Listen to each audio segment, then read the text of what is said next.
Hi, this is Satish working as Assistant Professor in GFGCW Pavara. In this session, we are going to discuss about Provident Fund and types of Provident Fund. ಈ ಸೆಷನಲ್ಲಿ ನಾವು provident fund ಮತ್ತು ಅದರ types ಏನು ಅಂತ ತಿಳ್ಕೊಳ್ಳೋಣ. First meaning of provident fund ನೋಡೋದಾಯ್ತಪ್ಪ ಅಂದರೆ the word provident means provide for the future. Provident fund ಅಂತಂದರೆ the word provident means provide for the future. Provident ಅನ್ನೋದು ಏನು ಇಂಡಿಕೇಟ್ ಮಾಡುತ್ತಂದರೆ provide for the future. It means in provident fund we maintain funds for the future purpose. Provident fund ಸ್ಕೀಮಲ್ಲಿ ನಾವು ಏನು ಮಾಡ್ತೀವಿ ಅಂದರೆ fund maintain ಮಾಡ್ತೀವಿ. ಏನಕ್ಕೋಸ್ಕರ ಅಂತಂದರೆ ಪ್ರೊವೈಡ್ ಫಾರ್ ದ ಫ್ಯೂಚರ್ ಪರ್ಪಸ್ಗೋಸ್ಕರ ಏನು ಮಾಡ್ತೀವಿ ಅಂತಂದರೆ ನಾವು ಅದರಲ್ಲಿ ಫಂಡು ಮೇಂಟೈನ್ ಮಾಡ್ತೀವಿ. Provident fund is a kind of security fund in which the employee contributes a part of their salary and the employer also contributes on behalf of their employees. Provident fund scheme ಏನಾಗುತ್ತೆ ಅಂತಂದರೆ it is a kind of security fund. ಇದು security fund ಆಗಿರುತ್ತೆ. In which the employee contribute a part of their salary. ಇದರಲ್ಲಿ ಏನಾಗುತ್ತೆ ಅಂತಂದರೆ employee some part of ಸ್ಯಾಲ್ರಿನ contribute ಮಾಡ್ತಾರೆ. At the same time employer also contributes on behalf of their employees. Employer ಕೂಡ ಆ ಫಂಡ್ಗೆ ಏನು ಮಾಡ್ತಾರೆ ಅಂದರೆ ಕಾಂಟ್ರಿಬ್ಯೂಟ್ ಮಾಡ್ತಾ ಹೋಗ್ತಾರೆ ಅಂತ. It is scheme under which a fixed sum is deducted from the salary of the employee every month as his contribution towards the fund.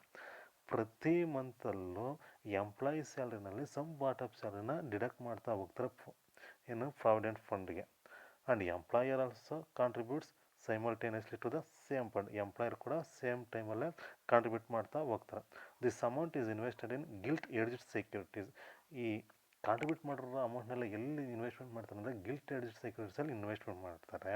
ಜೊತೆಗೆ and interest earned thereon is also credited to the provident fund account of the employee. ಆ gilt edged ಸೆಕ್ಯೂರಿಟೀಸಲ್ಲಿ ಏನು investment ಮಾಡ್ತಾರೆ ಅದರಿಂದ ಬರೋಂಥ interest ಕೂಡ provident fund ಅಕೌಂಟ್ಗೆ credit ಮಾಡ್ತಾರೆ ಅಂತ ಹೇಳ್ತಾರೆ. It is paid to the employee on is retirement. ಅದನ್ನು ಯಾವಾಗ ಪೇ ಮಾಡ್ತಾರೆ ಅಂದರೆ ಆನ್ ಈಸ್ ರಿಟೈರ್ಮೆಂಟ್ ಆಗ್ಬೋದು ಅಥವಾ ಆನ್ ಲಿವಿಂಗ್ ದ ಜಾಬ್. ಈ ಟೈಮಲ್ಲಿ ಏನು ಮಾಡ್ತಾರೆ ಅಂದರೆ ಅವರಿಗೆ ಪೇ ಮಾಡ್ತಾರೆ. In case of death it is paid to legal heirs. Kinds of provident ಫಂಡಲ್ಲಿ ಫಸ್ಟ್ ನೋಡೋದು ಯಾವುದಪ್ಪ ಅಂದರೆ statutory provident fund. It is the oldest type of fund. ಈ ಕೈಂಡ್ಸ್ ಆಫ್ ಪ್ರಾವಿಡೆಂಟ್ ಫಂಡಲ್ಲಿ ಓಲ್ಡೆಸ್ಟ್ ಟೈಪ್ ಆಫ್ ಯಾವುದಪ್ಪ ಅಂದರೆ statutory provident fund. Started in the year 1925 through provident fund act of 1925.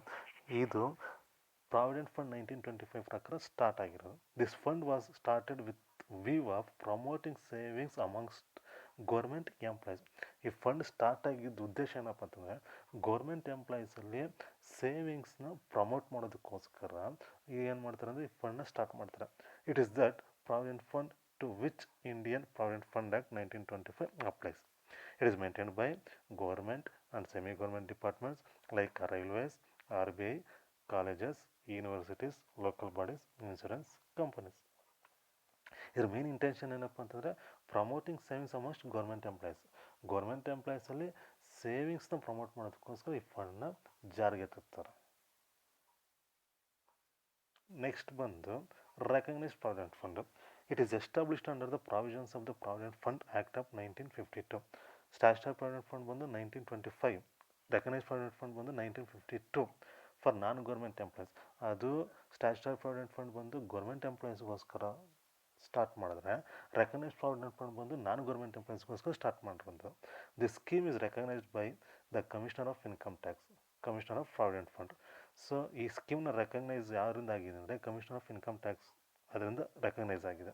Generally this fund is maintain by industrial undertakings, business houses, banks. ಇದನ್ನು ಯಾರು maintain ಮಾಡ್ತಾರೆ ಅಂದರೆ industrial undertakings ಮತ್ತು business houses, banks maintain ಮಾಡ್ತಾರೆ.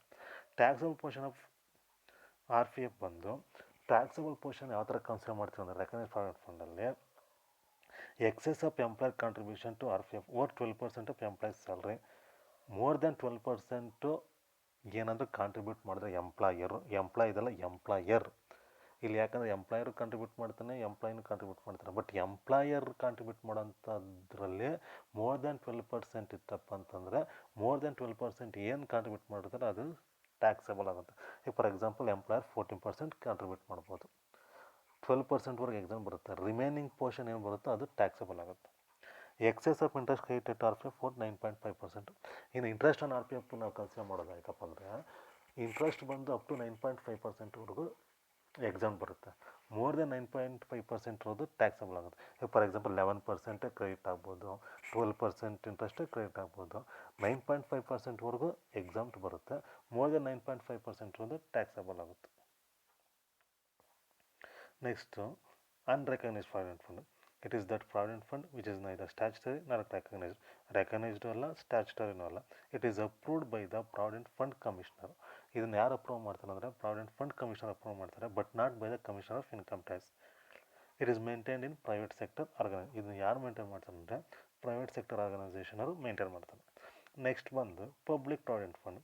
The scheme was started from 1/7/1968. ಈ public provident fund scheme ಅನ್ನೋದು ಯಾವಾಗ start ಆಗುತ್ತೆ ಅಂದರೆ 1/7/1968 ಸ್ಟಾರ್ಟ್ ಆಗುತ್ತೆ. It is a scheme established by the government. ಈ ಸ್ಕೀಮ್ನ ಯಾರು ಎಸ್ಟಾಬ್ಲಿಷ್ ಮಾಡ್ತಾರೆ ಅಂದರೆ government for the benefit of general public to mobilise the personal ಸೇವಿಂಗ್ಸ್ನ ಮೊಬಲೈಸ್ ಮಾಡೋದಕ್ಕೋಸ್ಕರ ಜನರಲ್ ಪಬ್ಲಿಕ್ ಹೆಲ್ಪ್ ಆಗೋದಕ್ಕೋಸ್ಕರ ಈ ಪಬ್ಲಿಕ್ ಪ್ರಾವಿಡೆಂಟ್ ಫಂಡ್ ಅನ್ನೋದನ್ನ ಸ್ಕೀಮ್ನ ಗೌರ್ಮೆಂಟು ಜಾರಿಗೆ ತರುತ್ತೆ. This fund is administered by SBI, suitable for self employed people, doctors, lawyers, accountant, actors, traders, pensioners. Main intention ಏನಪ್ಪ ಅಂದರೆ ಇದು self employed people, doctors, lawyers, accountants, actors, traders, ಪೆನ್ಷನ್ಸ್ಗೆ helpful ಆಗಲಿ ಅನ್ನೋ ರೀಸನ್ಸ್ಗೋಸ್ಕರ, ಅಂದರೆ ಪರ್ಸನಲ್ ಸೇವಿಂಗ್ಸ್ನ ಮೊಬಲೈಸ್ ಮಾಡೋದಕ್ಕೋಸ್ಕರ ಏನು ಮಾಡ್ತಾರೆ, ಈ ಫಂಡ್ನ ಜಾರಿಗೆ ತರ್ತಾರೆ. The interest people can open their account in SBI and its subsidiaries. Minimum deposit ಬಂದು 500 ರೂಪೀಸ್ ಇರುತ್ತೆ. ಮ್ಯಾಕ್ಸಿಮಮ್ ಡೆಪಾಸಿಟ್ ಬಂದು 15,000 ಪರ್ ಇಯರ್ವರೆಗೂ ಡೆಪಾಸಿಟ್ ಮಾಡ್ಬೋದು. ಇನ್ನು ಟ್ಯಾಕ್ಸ್ ಟ್ರೀಟ್ಮೆಂಟ್ ನಾವು ನೋಡೋದೈತಪ್ಪ ಅಂತಂದರೆ 4 ಟೈಪ್ಸ್ ನೋಡಿದ್ವಿ. Statutory provident fund, recognised provident fund, unrecognised provident fund, public provident fund. ಇಲ್ಲಿ ನಾವು ಪ್ರಾವಿಡೆಂಟ್ ಫಂಡಲ್ಲಿ ಎಂಪ್ಲಾಯ್ಸ್ ಕಾಂಟ್ರಿಬ್ಯೂಷನ್ ನೋಡ್ತೀವಿ, ಎಂಪ್ಲಾಯಿ ಕಾಂಟ್ರಿಬ್ಯೂಷನ್ ನೋಡ್ತೀವಿ, ಜೊತೆಗೆ ಇಂಟ್ರೆಸ್ಟ್ ಆನ್ ಪ್ರಾವಿಡೆಂಟ್ ಫಂಡ್ ನೋಡ್ತೀವಿ. 3 ಟೈಪ್ಸು. ಒಂದು employee contribution, employer contribution, interest on provident fund, ಜೊತೆಗೆ refund of provident fund. ಇದ್ರಲ್ಲಿ first ನಾವು ನೋಡೋದು ಎಂಪ್ಲಾಯರ್ಸ್ ಕಾಂಟ್ರಿಬ್ಯೂಷನ್ ಬಂತಪ್ಪ ಅಂತಂದರೆ ಇಲ್ಲೇನಾಗುತ್ತೆ ಅಂದರೆ ಸ್ಟ್ಯಾಚ್ಯುಟರಿ ಪ್ರಾವಿಡೆಂಟ್ ಫಂಡ್ ಕನ್ಸಿಡರ್ ಮಾಡಿದ್ರೆ ಎಕ್ಸಾಮ್ ಬರುತ್ತೆ. Employer's contribution to statutory provident fund exempt from tax. ಅದೇ ರೆಕಗ್ನೈಸ್ಡ್ ಪ್ರಾವಿಡೆಂಟ್ ಫಂಡ್ ಕನ್ಸಿಡರ್ ಮಾಡಿದ್ರೆ ಅಪ್ ಟು 12%ವರೆಗೂ ಮಾತ್ರ ಎಕ್ಸಾಮ್ ಬರುತ್ತೆ employer's contribution. So more than 12% tax ಮಾಡ್ತೀವಿ. ERPF ಆದರೆ ಇಗ್ನೋರ್ ಫಾರ್ ಟೈಮ್ ಬೀಯಿಂಗ್ ಅದು ಇಗ್ನೋರ್ ಆಗುತ್ತೆ. ಪಬ್ಲಿಕ್ ಪ್ರಾವಿಡೆಂಟ್ ಫಂಡ್ ಆದರೆ ನಾಟ್ ಅಪ್ಲಿಕೇಬಲ್, ಯಾಕಂದರೆ ಎಂಪ್ಲಾಯರ್ ಕಾಂಟ್ರಿಬ್ಯೂಷನೇ ಬರಲ್ಲ ಇದು. ನೆಕ್ಸ್ಟು ಎಂಪ್ಲಾಯ್ಸ್ ಕಾಂಟ್ರಿಬ್ಯೂಷನ್ ನೋಡೋದಾಯ್ತಪ್ಪ ಅಂದರೆ ಎಂಪ್ಲಾಯ್ಸ್ ಕಾಂಟ್ರಿಬ್ಯೂಷನ್ ನೋಡಿದ್ರಪ್ಪ ಅಂದರೆ eligible for deduction section 80C ಪ್ರಕಾರ ನಾವು ಡಿಡಕ್ಷನ್ಗೆ ಎಲಿಜಿಬಲ್ ಆಗುತ್ತೆ. ಯಾವುದರಲ್ಲಿ statutory provident fund. Recognised provident fund also employees ಕಾಂಟ್ರಿಬ್ಯೂಷನ್ನು eligible for deduction section 80C. Unrecognised provident fund ಬಂದರೆ not eligible for deduction under section 80C ಪ್ರಕಾರ ಅದು ಡಿಡಕ್ಷನ್ಸ್ಗೆ eligible ಇಲ್ಲ. ರೀಸನ್ ಏನಪ್ಪ ಅಂದರೆ ನೆಕ್ಸ್ಟ್ ಬರುತ್ತೆ ಏನಕ್ಕೋಸ್ಕರ ಅದು ಎಲಿಜಿಬಲ್ ಇಲ್ಲ ಅಂತೇಳಿ. ಸೊ ಪಬ್ಲಿಕ್ ಪ್ರಾವಿಡೆಂಟ್ ಫಂಡ್ ಬಂದು eligible for deduction under section 80C except ERPF ಬಿಟ್ಟರೆ ಇನ್ನು ಮಿಕ್ಕಿದ 3 ಕೇಸಲ್ಲೂ ಕೂಡ ಎಂಪ್ಲಾಯ್ಸ್ ಕಾಂಟ್ರಿಬ್ಯೂಷನ್ನು 80C ಪ್ರಕಾರ ಡಿಡಕ್ಷನ್ ಬರುತ್ತೆ. ಇಂಟ್ರೆಸ್ಟ್ ಆನ್ ಪ್ರಾವಿಡೆಂಟ್ ಫಂಡ್ ಮೇಲೆ ಇನ್ನೂ ಇಂಟ್ರೆಸ್ಟ್ ರಿಸೀವ್ ಮಾಡಿಕೊಂಡ್ರೆ ಸ್ಟ್ಯಾಚ್ಯುಟರಿ ಪ್ರಾವಿಡೆಂಟ್ ಫಂಡಲ್ಲಿ ಎಕ್ಸಾಮ್ ಬರುತ್ತೆ. ರೆಕಗ್ನೈಸ್ಡ್ ಪ್ರಾವಿಡೆಂಟ್ ಫಂಡ್ ಮೇಲೆ ಇಂಟ್ರೆಸ್ಟ್ ರಿಸೀವ್ ಮಾಡಿದ್ರೆ ಅಪ್ ಟು 9.5% ಎಕ್ಸಾಮ್ ಬರುತ್ತೆ. ಮೋರ್ ದೆನ್ 9.5% ಟ್ಯಾಕ್ಸ್ ಮಾಡಬೇಕಾಗುತ್ತೆ. ERPF ignore for time being. Public provident fund ಆದರೆ ಎಕ್ಸಾಮ್ಟ್ ಬರುತ್ತೆ. Next refund from provident fund at the time of retirement ಟೈಮಲ್ಲಿ ಏನಾದ್ರು refund ಆಯ್ತಪ್ಪ ಅಂತಂದರೆ ಅದು ಯಾವ ಥರ ನೀವು ಕನ್ಸಿಡರ್ ಮಾಡ್ತಾರೆ ಅಂದರೆ ಸ್ಟ್ಯಾಚ್ಯುಟರಿ ಪ್ರಾವಿಡೆಂಟ್ ಫಂಡ್ ಆದರೆ ಎಕ್ಸಾಮ್ ಬರುತ್ತೆ. RPF ಆದರೆ ರೆಕಗ್ನೈಸ್ಡ್ ಪ್ರಾವಿಡೆಂಟ್ ಫಂಡ್ ಆದರೆ exempt if employee served for 5 years or more continuously with the same employer, otherwise it treated as in case of ERPF ಅಂತ ಹೇಳ್ತಾರೆ. ಅಂದರೆ ರೆಕಗ್ನೈಸ್ಡ್ ಪ್ರಾವಿಡೆಂಟ್ ಫಂಡ್ ಎಕ್ಸಾಮ್ ಬರಬೇಕಂತಂದರೆ ಒಂದೇ ಕಂಪ್ನಿನಲ್ಲೇ 5 years ನೀವು ಸರ್ವಿಸ್ ಮಾಡಿದರೆ ಮಾತ್ರ ನೀವು ಎಕ್ಸಾಮ್ಷನ್ನ ಕ್ಲೈಮ್ ಮಾಡ್ಕೋಬಹುದು. ಯಾವುದು RPF.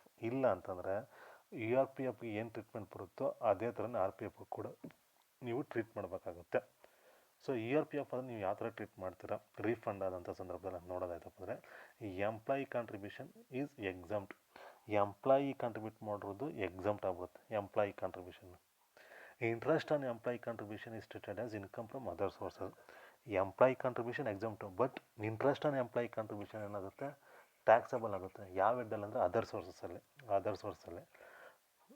ನೆಕ್ಸ್ಟು ಎಂಪ್ಲಾಯರ್ ಕಾಂಟ್ರಿಬ್ಯೂಷನ್ನು and interest there on is taxable ಅನ್ನೋದು ಇನ್ಕಮ್ ಫ್ರಮ್ ಸ್ಯಾಲ್ರಿ.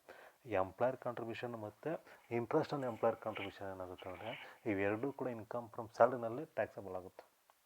ಇದು ERPF ಟ್ರೀಟ್ಮೆಂಟು. ಇನ್ನು ಪಬ್ಲಿಕ್ ಪ್ರಾವಿಡೆಂಟ್ ಫಂಡ್ ಬಂದರೆ ಎಕ್ಸಾಮ್ಟು.